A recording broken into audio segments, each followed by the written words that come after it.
এই শালা, আমি নাকি এয়ারপোর্ট ক্রস করতে পারবো না? জ্যাকি আমার হাজবেন্ড ছিল কিনা সেটা আমি আদালতে প্রমাণ করব।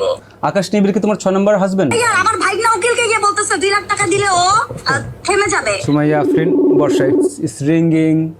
তুমি কোন দেশে আসলে? বিশ্বাস করতে পারতেছো না? না না, হ্যালো নেপাল নাকি? শুনো, আমি বিশ্বাস করা না করা ইম্পর্টেন্ট না, তুমি শুধু আমাকে একটা অ্যানসার দাও। কোন দেশে? জ্যাকি তোমার হাজবেন্ড ছিল? তুমি আমাকে না বর্ষা। পুষ্টি মারো, আগে জিজ্ঞেস করো যে ও যে নামছে ওরে টাকা দিলে ও চুপ হয়, ছেলেমেয়ের দিকে আঙুল তুলছে কেন? জ্যাকি তোমার হাজবেন্ড ছিল? হ্যাঁ। ইয়েস নো বলো, ইয়েস নো বলো, ইয়েস নো বলো শুধু। না ইয়েস নো কেন বলবো? না তুমি তুমি অ্যানসারটা দাও, হাজবেন্ড ছিল কিনা সেটা বলো। কেন বলবো? কেন আচ্ছা কেন বলবো না সেটা বলো।